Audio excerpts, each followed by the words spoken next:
Oh, here we go. Here's our man. Jaya Radha Madhava Kunja Bihari.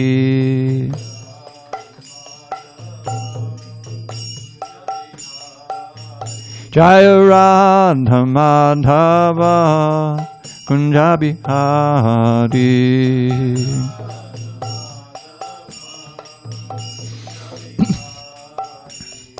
Gopi Jana Vallabha Girivaradhari.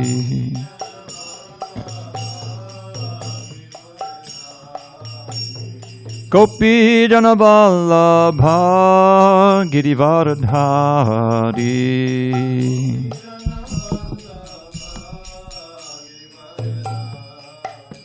Yashodanandana Braja Jana Ranjana.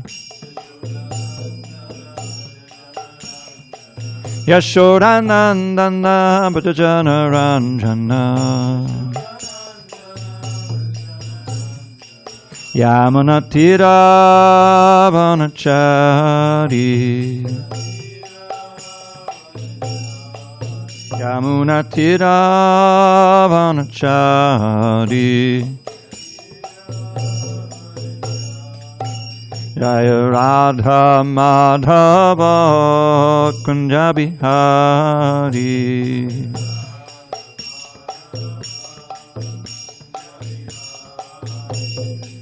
Hare Krishna, Krishna Krishna, Hare Hare, Hare Rama, Hare Rama, Rama Rama, Hare Hare.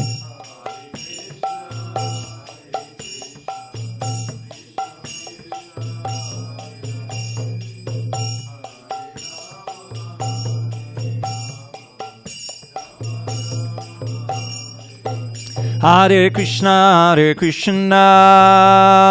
Krishna Krishna, Hare Hare, Hare Rama, Rama Rama, Hare Hare.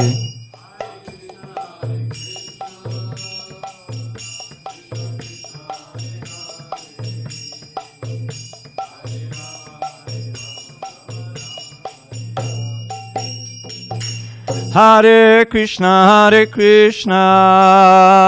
Krishna Krishna, Hare Hare, Hare Rama, Rama Rama, Hare Hare.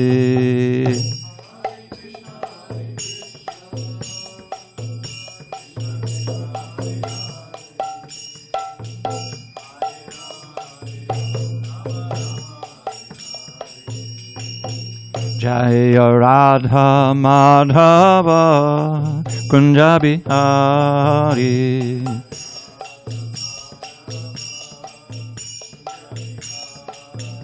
Jaya Radha Madhava Kunja Bihari.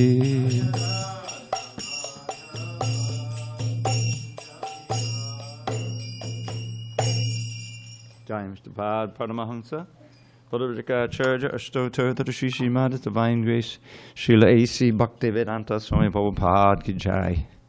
ISKCON BBT Founder Acharya Srila Prabhupada Ki Jai.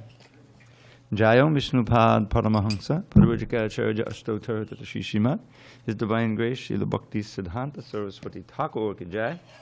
Ananta Koti Vaishnavini Ki Jai. Namacharya Srila Haridas Thakur Ki Jai. Srimad Bhagavad Gita Ki Jai. Samaveda Bhaktivinoda Ki Jai. All glories to the assembled devotees.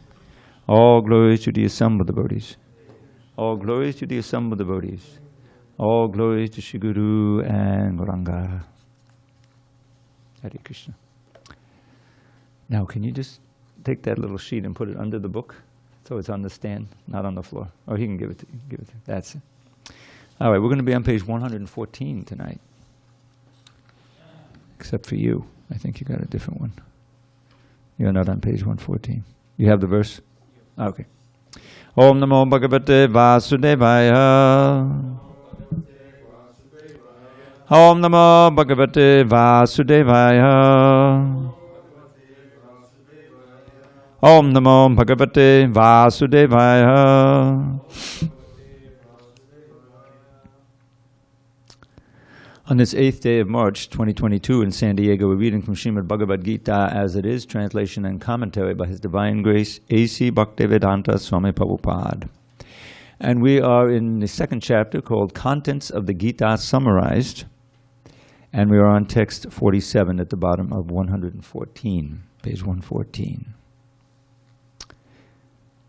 Karmani evadikaras te ma paleshu kadachana ma karmapala hetur bur ma te sango astu akarmane karmanyevadikaras te ma paleshu kadachana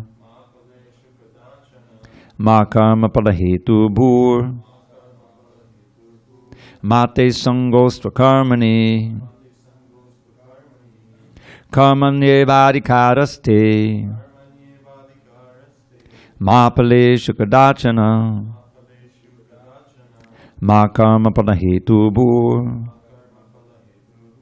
mate sangostva karmani karmanyevadikaraste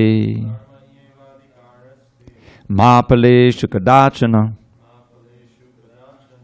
ma karma palahetu bhur mate sangostva karmani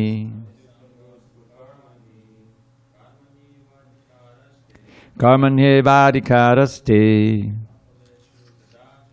ma paleshu kadachana mahetu bhur mate sangostva karmani karmanyevadikaraste ma paleshu kadachana ma karma palahetu bhur mate sangostva karmani. Zoomland? No. Karmani evadikaraste Karmanyevadikaraste ma phaleshu kadachana ma paleshu kadachana ma karma phalahetu ma karma palahetu bhur mate sangosta akarmani. mate sangostva karmani.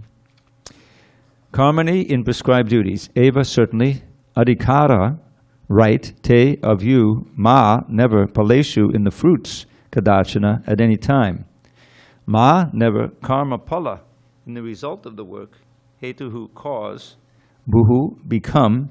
Ma never. Te of you. Sangaha attachment. Astu there should be.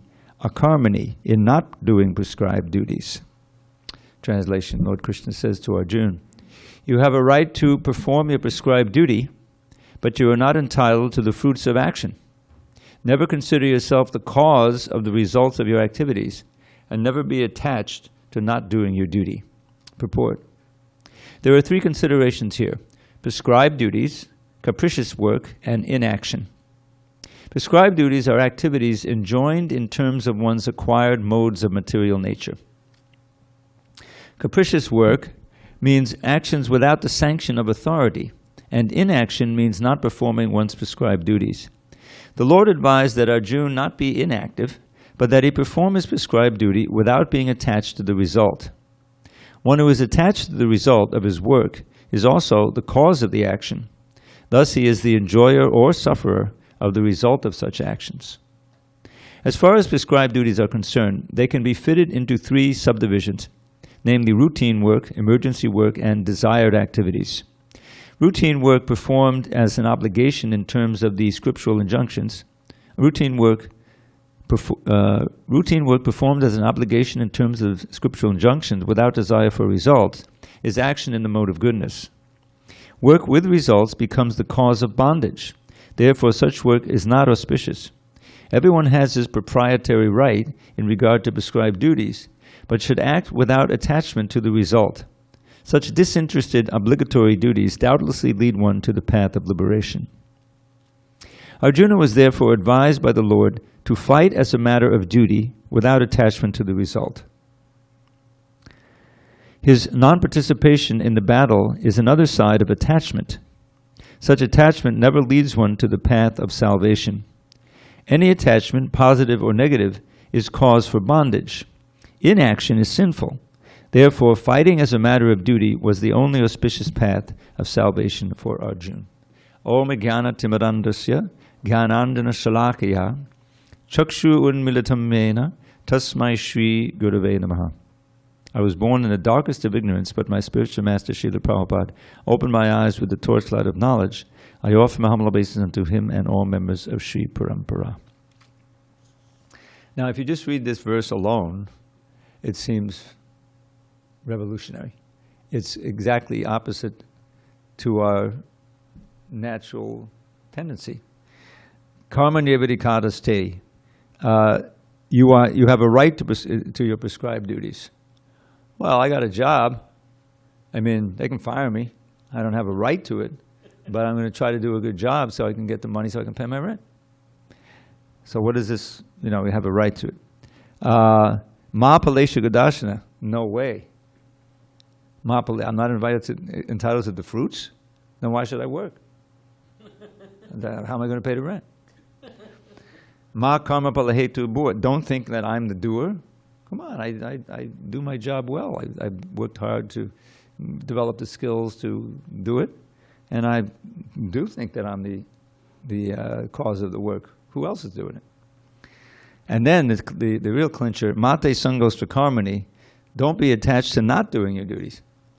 Well, if you're not going to let me have the fruits of the work, and you're not going to have any pride in my work, then why should I do it? I'm walking off the job. So the materialistic demeanor is exactly opposite to this. So why is Krishna prescribing this? Because we have to remember that Krishna, he doesn't have anything to gain from any of this. He's completely self-satisfied. This is God, Krishna. He's a God. So why is he doing it? Why is he taking all the trouble to come down and fight the demons and speak the Bhagavad Gita and go through all of this? He's got everything made up right in the spiritual world. Because we are all his children, and we're wandering in this material world, and we're suffering birth, old age, disease, and death, and the threefold miseries. Since you're new, I'll explain the threefold miseries. The threefold miseries, we know what they are, but they're not in that category. The miseries like natural disturbances. You're going along nicely. There's a tornado. There's an earthquake. There's a tsunami. A pandemic. Pandemic is kind of borderline, because it's also caused by other living entities. But our virus is alive anyway. The point is that it comes unsought, and ultimately the really bad ones, you can't really do anything about them. You just have to try to alleviate as much as possible, but it's going to be suffering. War, we had this war, suddenly is exploding in Ukraine, and it's affecting the whole world, especially the Ukrainians and the Russians. So these are threefold miseries in this world. And we learn from the Bhagavad Gita that we have to suffer these because we're in these material bodies. The first teaching of the Bhagavad Gita is that we ourselves are not these bodies. We're the spirit soul in the body. We're never born and we never die. But we go through a series of incarnations in different kinds of bodies. Every place you see where there's consciousness, even the trees, we know that sometimes they can turn their leaves. The sunflowers are famous for that, aren't they? Turning toward the sun, isn't it? They're able to do that. So there's consciousness there, albeit rudimentary, but it's still a conscious living entity in there. So there's a combination. The material body, which is simply a very, very complex machine, especially in the higher forms like human form. But ultimately, it breaks down like any machine. And what happens? You get a new one. Nobody dies. Najayate mriyate vakadachan. Krishna says in text 20 of this chapter, the key verse. There's no birth, there's no death. There aren't like living entities coming into being by the millions. They all exist as eternally as Krishna is. Countless living beings, conscious units. And the problem is that when we are embodied, then we identify with whatever body we're in. If we happen to take a dog body, bow wow, and then suddenly you're not a human being anymore. It happens. And you're involved in that whole dynamic. Then after that, you move up automatically. Become higher dogs, different breeds, whatever. So, but it's unnatural. We're all like exiles here in the material world. We don't belong here. And the proof is that we never can really be fully satisfied here. We try to attain a position of peace and happiness, but the material world doesn't let us. Time passes. If nothing else, you get older. And the things that you could enjoy when you were young, you can't enjoy anymore. That's scary. Let me try to forget about it. Turn on the TV. I don't have to think about it. All kinds of drugs, subtle and gross, so you can forget. But that's the reality. And eventually it's all taken away. The body's lying on the bed, and you're expiring, and everyone around you thinks, oh, he or she is finished now. But no, they just see the body. The body's finished. The soul's gone on to a new destination. And what that destination is, especially from a human body, is determined by the consciousness that we cultivate in this body.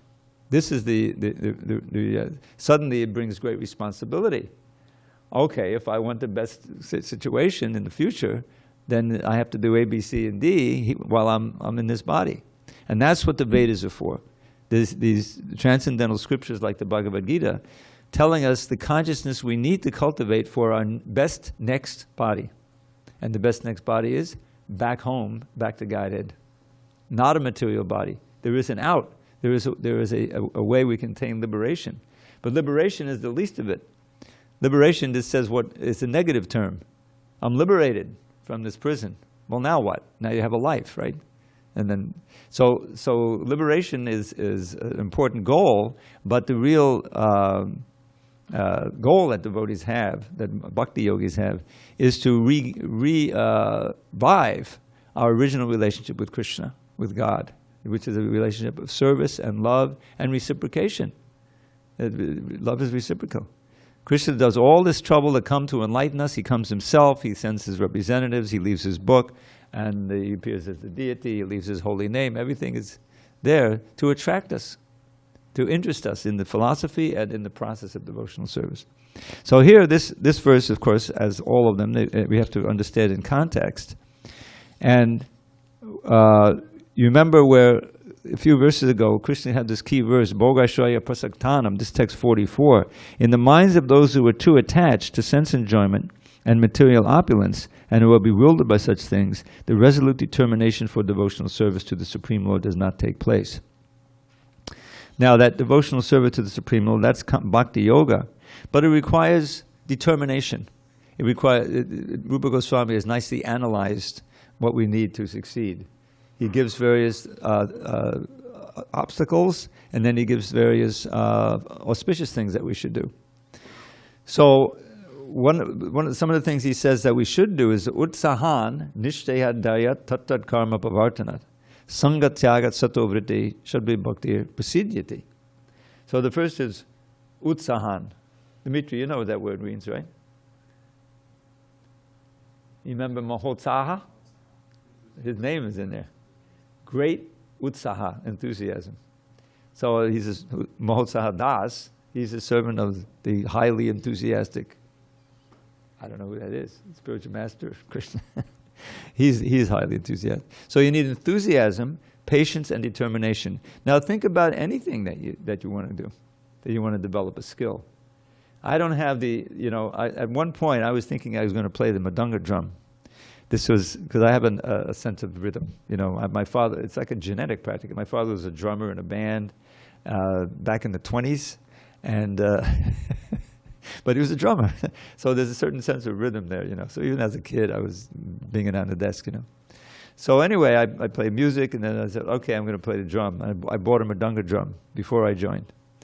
and ended up donating it to the temple because we had so many good drummers in the temple. I didn't mean. But the thing is, I saw that as I learned to play other instruments, that there's a certain dharma, there's a certain path. If you want to become a good violin player, flute player, a piano player, then you need a teacher, you need a piano, you need a teacher, and you need the determination to do it. You have to be enthused to play. You like the sound of the instrument, you want to be a musician. So that has to carry you across the difficult things where you're not making music, and you have to have that enthusiasm and determination, but you have to be patient until you develop all the skills, right? So it's for anything that you want to develop. Enthusiasm and determination and patience, and tat karma bhavartanat, you have to go through the established means of developing the skill. And then, this is especially for devotional service, sangha tyagat, because we're trying to develop a certain consciousness. So you have to stop associating with those who are going to break that consciousness and deviate you from it, non-devotees. So associating with, like if you really want to get into finance, or like, what do they have, California Institute of Polytechnic Institute, right? So if you're interested in that kind of subject and that kind of endeavor to make money, you'll go there because there's all kinds of people who are into it, and you'll keep your enthusiasm. You're not going to go to Juilliard, the School of Music in New York, where's my technical, everyone's into music there. But if you're into music, you might go there. So sangha is so important. Sangha is all important. Who you associate with, what you associate with, and therefore giving up association of non-devotees, so you'll stay enthused. And sato vritte, following in the footsteps of those who've gone before. If you have oftentimes as a kid I played the recorder, this little flute type thing, and there was one fellow who'd made a profession of it. He was really good, he got records and everything. So you want to associate with and get inspired by those who are perfected in the. So that's also sato vritte. So these principles apply to anything you want to develop. And so what here in the text 44, or he harks back to text 40, which is vyavasayatmaka buddhir, 41, is that because we're so conditioned over many lifetimes to be in the material consciousness, to identify the pleasures of the senses with our real goal, because that's all we know, and to identify with our family and all of these things, race, where you're born, all of that is built in. So this is conditioning. So therefore, it's going to take determination and patience and enthusiasm in order to break that conditioning. Krishna has provided. He's provided association, the different kind of lifestyle. Everything is provided, but we have to, overcome our own reluctance and bad habits in doing it. So that requires this one-pointed focus, kinds of determination. That's vyavasayatmaka buddhi. Now, what will destroy that? What will damage it? Bhogaishwarya prasaktanam tayapatichetesam, text 44. In the minds of those who are too much attached to sense enjoyment and material opulence, and who are bewildered by such things, the resolute determination for devotional service to the Supreme Lord does not take place. So a lot of wealth and honor and material facility is actually an obstacle to surrendering. It's better to be in a simple state, and feel that you're not stuck in a certain lifestyle that's been planned out for you from childhood and so forth. In other words, you have to be somewhat adventurous, because this is a whole different way of looking at life. So bhoga and aishwarya, this material enjoyment, covers your intelligence. It blocks your receptivity to the science and your willpower. So that's why we have these 4 regular principles and all kinds of restrictions in material things. But what's the advantage? The advantage is then, if we really take up the process, chanting Hare Krishna and all these other things, we can more easily appreciate it and begin to taste even the first drops of the pleasure that comes from contacting Krishna. And that's how it works. So then Krishna goes on, and he describes the 3 modes of material nature, we have to transcend them, because they also cover our consciousness and have us interacting with the material energy. And then there's this very nice verse 46, that if you know the goal of the goal, then everything falls into place. If you know that the Supreme Brahman, Krishna is the goal, then you don't have to worry about all the Vedas. The whole thing is taken care of. And then in the purport there, this wonderful verse about the holy name, because we're blessed in this age. Even if you're very degraded, if you chant the holy name, then your life becomes very auspicious. And it's understood that you're able to chant because in previous lifetimes you performed all kinds of austerities, went to the holy places, studied the Vedas and so forth. So that chanting is the essence of the practice. And then I think we're at the verse we studied today. So now, look at this verse in a different context. Karma nirvidikadaste. So Krishna wants Arjuna to perform his duty, which is to fight. And he doesn't want to fight for material reasons. So he's entitled to that duty, but don't be attached to the fruit. If you're attached to the fruit, then you're in the realm of Bhoga and Aishwarya. The attachment should be to serving Krishna through the activity. And that's what he wants him to do. Don't consider yourself the sole source of the success of your activities of producing that fruit. There's so many things that have to come together. The nature has to be provided. Your very body, which is also provided by the higher powers. Everything is provided for you. The modes of nature are acting, and then if you say, "Well, I can't enjoy the fruit and I can't be proud of the activity of doing it," then what's the point? He said, "No, don't be attached to not doing your duty." In other words, he cuts off that avenue also. So what's the point of this is that you develop detachment, and the purpose of doing the duty in bhakti is because Krishna wants it, because it's an act of service. This is the whole idea, devotional service. And the fruit of that is the most valuable thing, pure love. Pure love for Krishna, and through Krishna, everything. That is the only way to attain that. Otherwise, you're making distinctions, material distinctions. But if you see everyone and every living entity, not even just human beings, as a spirit soul, part of God, and you actually love God, then you have a sense of kinship with everyone. It's the only possible way to have that. And that gives the greatest sense of peace. Remember, the real peace comes when you're not coveting anything material. Because you're enjoying, the pleasure you're enjoying is the very refined enjoyment of connecting everything to Krishna, all your activities and all living entities. And that connecting to Krishna itself brings the greatest happiness. And that's why we find the great leaders of our movement, what we call the acharyas, they lived very, very simply.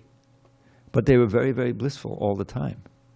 You know? Unlike materialists who can be very, very happy for some time, and then they have to get away from that, from whatever is making them happy, because it's a material thing, and you have to go back to making money or whatever it is. It's drudgery. But devotees, the very act of living and cooking and doing what they do to sustain the body, that is also an act of devotion, and so it's also part of devotional service. So that's what the context of all this is. And the ultimate point here is that do your duty don't be attached to the fruits, do it as a service for me, and now you'll be perfectly situated. That's the ultimate message of this Gita. Okay, any discussion on these points? Okay, we can go on to text 48. I have one question. Please, you got a mic? Where are the mics? They haven't been activated. That's what happens when you come late, Dimitri. I'm sure he was doing some very important devotional service. Hare Krishna. Haribol. So in the last paragraph of the purport, it says, inaction is sinful. Uh-huh. The second time. I see it, yeah. How to understand this, like how it is sinful? Somebody is not acting, just sitting idle, like well, sinful. in truth, in the next chapter, we're going to learn that you can't be inactive even for a moment. In other words, you can't do nothing. So it's not absolute inaction. But what inaction here means, not doing your duty. That's what inaction means. I mean, how can we not do anything? Even you're just sitting there, you're breathing, you're thinking. That in itself is activity. So the question is, what is the quality of the action that you're performing, and that quality of the action should be somehow, ultimately, in every case, connect you to Krishna, be within that context of devotional service. But here he's meaning, and this comes up again. We already read this, that Arjuna will perform a sin and go to hell if he doesn't fight.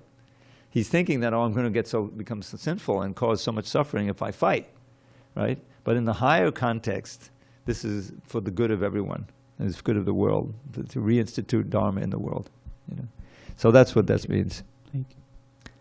Fighting as a matter of duty was the only auspicious path of salvation for Arjuna. So what was if the previous sentence says inaction is sinful, then that means not fighting would be inauspicious. But not fighting, means inactivity.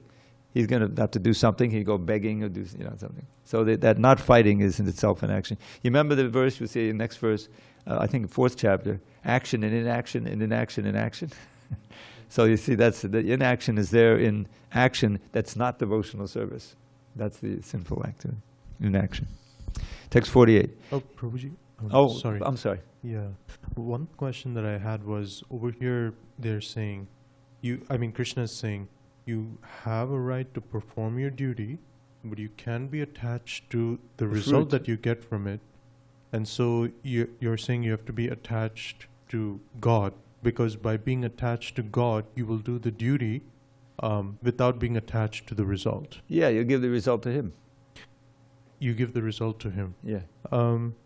My question was, when you say duty, is it our spiritual duty, or is it duty in context of what we do? Because we don't know our spiritual duty, many of us as new people, and as prescribed duties, we're probably doing something outside, so should we stop that, or, Well, there's several considerations there.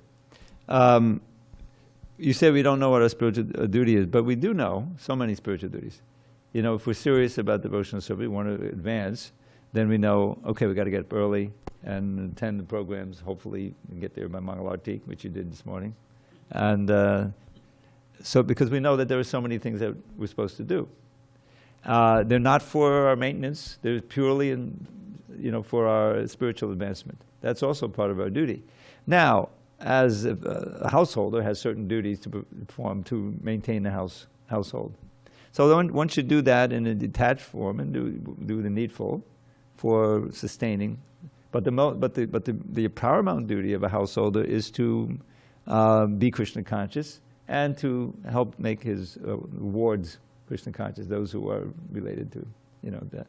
And there's so many ways of doing that. Make the house into a temple and like that. So as soon as you accept some authority. And we have to do that on the material side as well as the spiritual side. So the idea is that whatever material authority may have, we should perform those duties, nicely, with the idea that, this is helping to sustain the family and for the ultimate goal of making everyone Krishna conscious, including myself. But then we have another set of authorities, a real authority, it's Krishna and his representatives, and we should accept that duties from them also.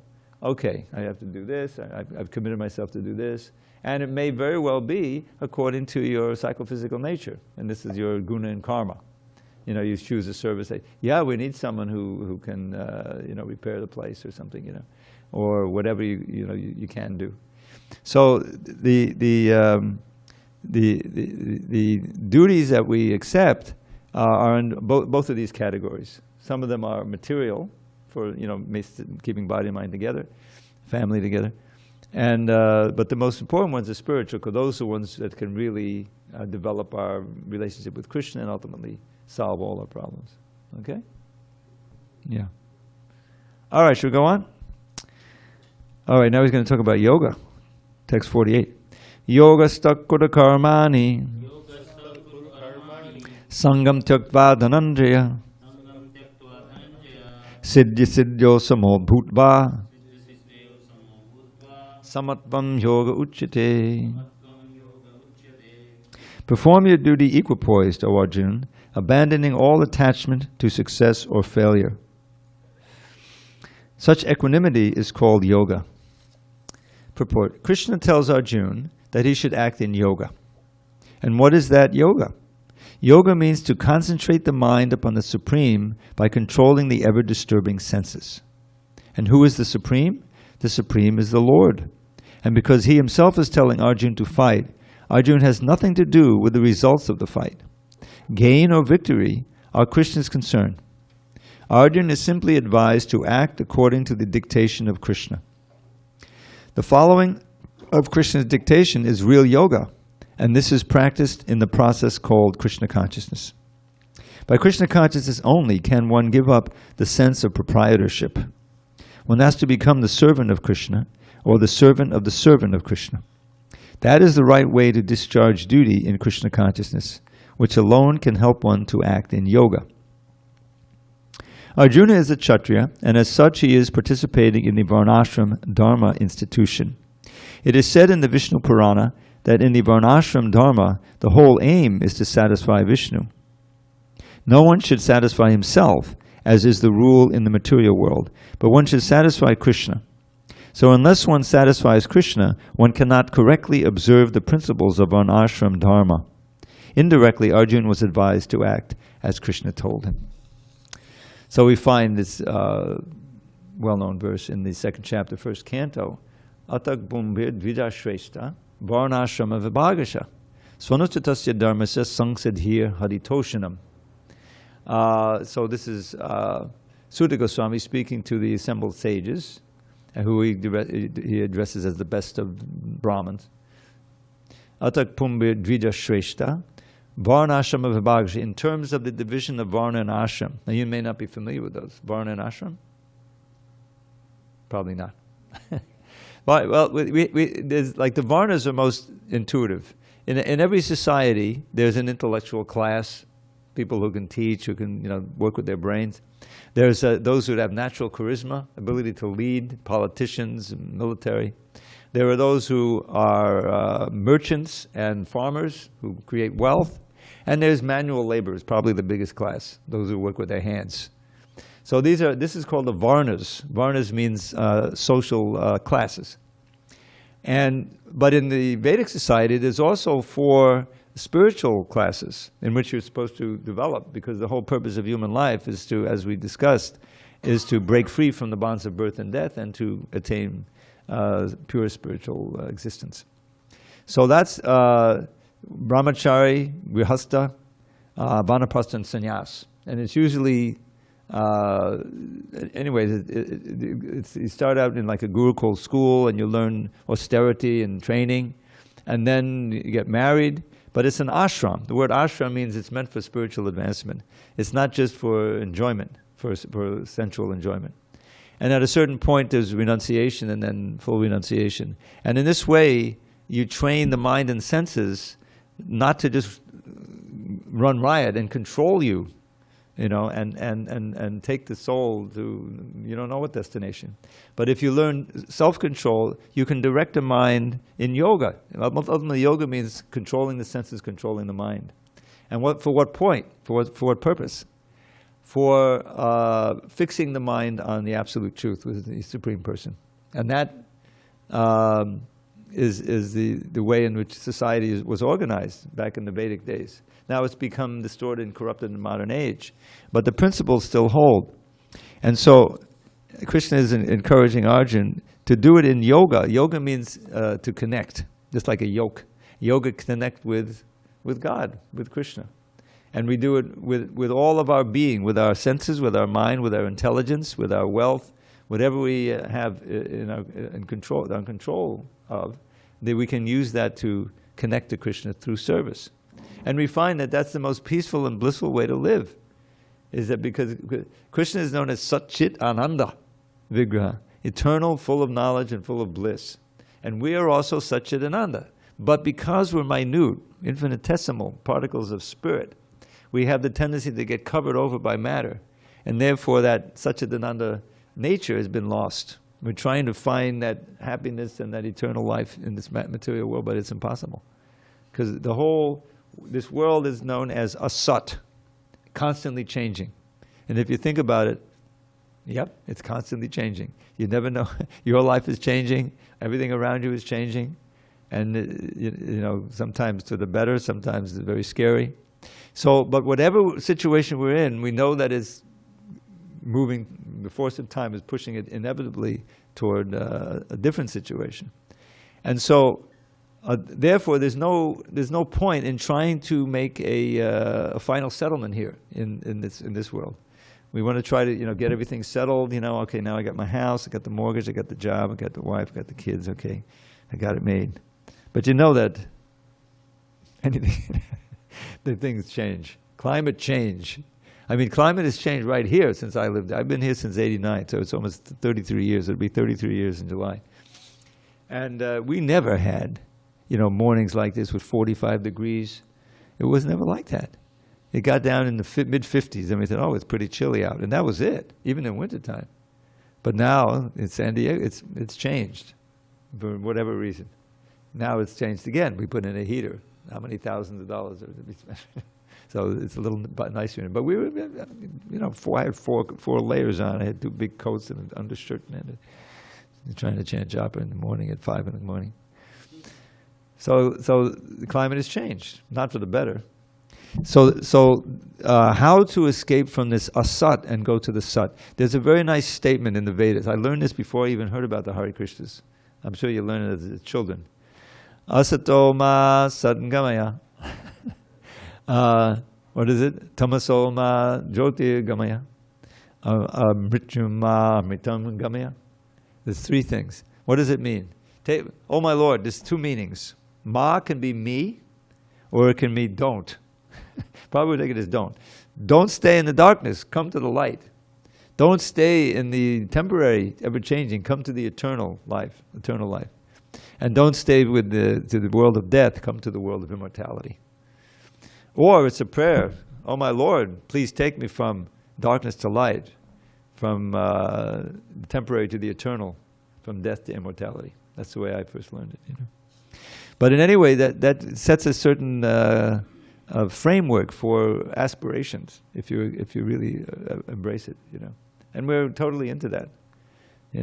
But the thing is how to adopt a process that is actually effective in doing that, bringing you from darkness to light, from ignorance to knowledge, from death to immortality, and from ignorance to knowledge, and all these things. So that's what Krishna consciousness is. So we should stay in yoga, be fixed in yoga. Yoga stuck kuta karmani, and sangam tyaktva. Sangam means attachment. See, abandoning all attachments to success or failure, and abandoning attachments to the fruits of your labor. That's also part of the attachment. The whole process of devotional service can be summed up in that, by expanding the understanding of the word sangha. Sangat sanjayate kama. This is a phrase from a verse we'll read in a few verses here, which means what you attach to, what you associate with, determines your desires. That's why parents, if they're good parents, are always, vigilant to say, who are their kids hanging out with? What are you watching on the screen there? It's the sangha. That all forms your consciousness. So Krishna consciousness begins with the famous satsang, which is short for sadhu sangha. And to choose to associate with those who are elevated in devotional service, who can inspire you to take up the process, who can enlighten you with things, like that. That's the wisdom.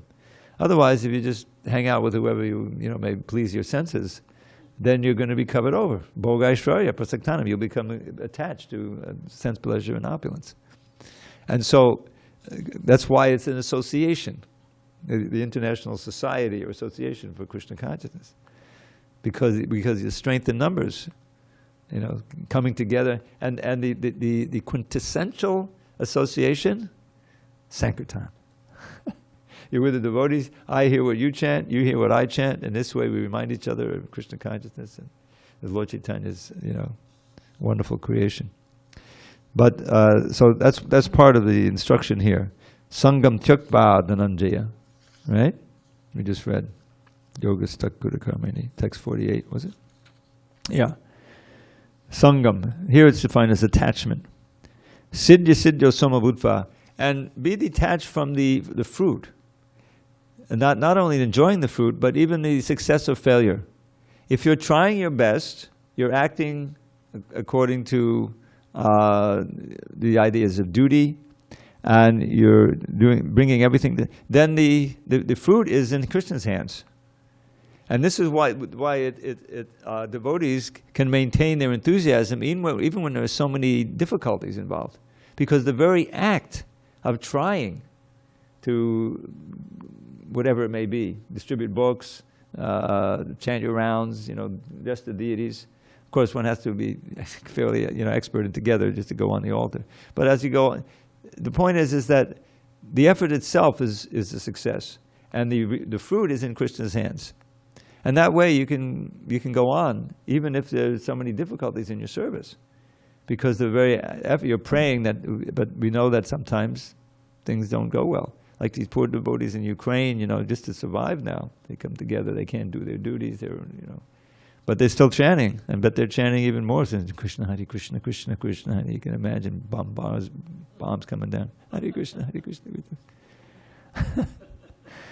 So Krishna consciousness, whether it's success or failure, it's a success if you try, and Krishna blesses you, and ultimately it's a complete success.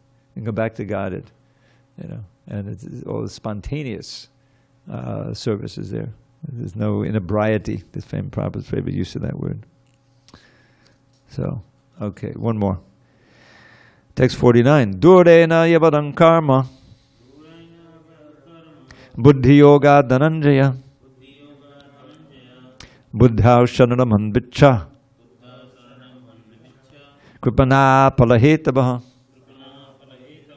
O Dhananjaya, keep all abominable activities far distant by devotional service, and in that consciousness surrender unto the Lord. Those who want to enjoy the fruits of their work are misers.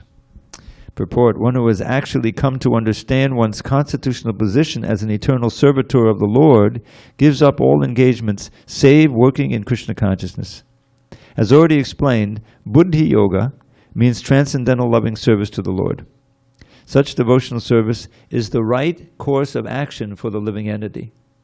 Only misers desire to enjoy the fruit of their own work just to be further entangled in material bondage. Except for work in Krishna consciousness, all activities are abominable because they continually bind the worker to the cycle of birth and death. One should therefore never desire to be the cause of work. Everything should be done in Krishna consciousness for the satisfaction of Krishna. Misers do not know how to utilize the assets of riches which they acquire by good fortune or by hard labor. One should spend all energies working in Krishna consciousness, and that will make one's life successful. Like misers, unfortunate persons do not employ their human energy in the service of the Lord. So, it reminds me of how when festivals come, of course, with the pandemic, we haven't had so many chances we haven't had a Rath Yatra, I think, in a couple of years now. Hopefully this year. But it brings everyone together. There's these beautiful series. They're on YouTube now, by the way. They're called Following Srila Prabhupada. And they were put together by Yarubar and Vishaka, I think, who helped also, as she always does.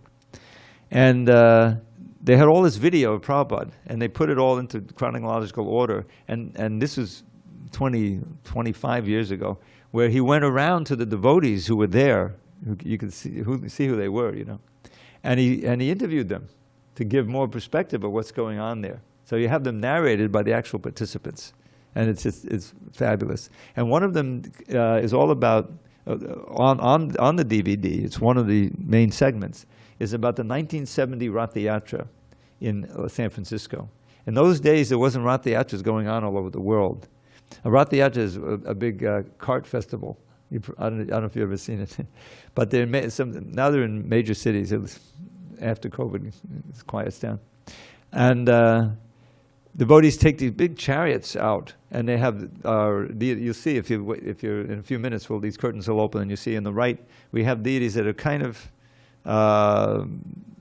They're different looking, but they're big. A lot of smiling. They're made of wood, and so they have one chariot for each deity. And we have people come by the hundreds, and they pull the ropes, and we take the deities down the major thoroughfare. Here in San Diego, we do it in the park, in Balboa Park. So it's a wonderful festival, and if you're do the big carts and big deities, then you need to build the carts, and you have to cook all the prasadam. So it's a big endeavor, you know. So they show the devotees building the carts. You know, everyone's working so hard, morning to night, and the people. It's the only festival of its kind in the world, and so people came from all over the United States to help build these carts. And Prabhupada was going to be there. He was in L.A. He was going to fly up for the festival or drive up. So it just shows the perfection of these verses. That the devotees there's nobody getting paid. Everyone's doing it out of love for Prabhupada and the excitement of the festival. Everyone's chanting Hare Krishna, you know. And you can just see, and then it shows the festival and thousands of hippies. This was the summer right after the 60s. Really bled into the 70s. Believe me, you know, 1970 was just as much part of the 60s and the hippies as 1969 was. And so you had a shot of literally hundreds, maybe even thousands of participants who had joined the devotees in bringing these carts, you know, through the park, Golden Gate Park. And then Prabhupada is there, you know, and there was this threat of some opposition, and so he didn't come at the beginning of the festival, but in the middle they stopped, and he came and he started dancing, and it's a bit. So it's in YouTube, and just if you remember, it's following Srila Prabhupada, and there's at least 11 of them, 11 DVDs, and they're all fabulous. I'm in there. I make a little cameo on a couple of them from 75, 77. But the point is, all the devotees are working so hard, you know. Everyone's doing what they can. The ladies are making the flower garlands. The guys are building the carts, and you know. And people who aren't even devotees, you know, they're just hippies. They're saying, "Hey, come on, you can help us put this." Oh yeah, we'll help, you know. And they're getting tremendous benefit. You know, Jayapataka Maharaj became a devotee by this. This is one of these early Rath Yatras, and Jayananda, who's Mr. Rath Yatra, he was building, and he saw him. He was curious what's going on, and he, come on in. Do you know how to knock in the nail? He said, of course, you know. He came in, and then 2 hours later, you know, after he's Jayananda was preaching to him the whole time, and that's how he became a devotee. He got a book there. He was visiting from Canada. You know, everyone made a pilgrimage to San Francisco in those days, if you could, young people. So anyway, that's what the ideal of this. Of that Ma Karma Balahetu, of course not, you know, or enjoy the fruit. This is all for Jagannath and for Prabhupada. We're working, you know, and there's a tremendous joy in doing it, and chanting Hare Krishna while you're doing it. You know, it's the essence. All right, it's time to adjourn. Thank you for your attention. We'll begin tomorrow. We have one more day this week. Text 50. All glory to Srila Prabhupada.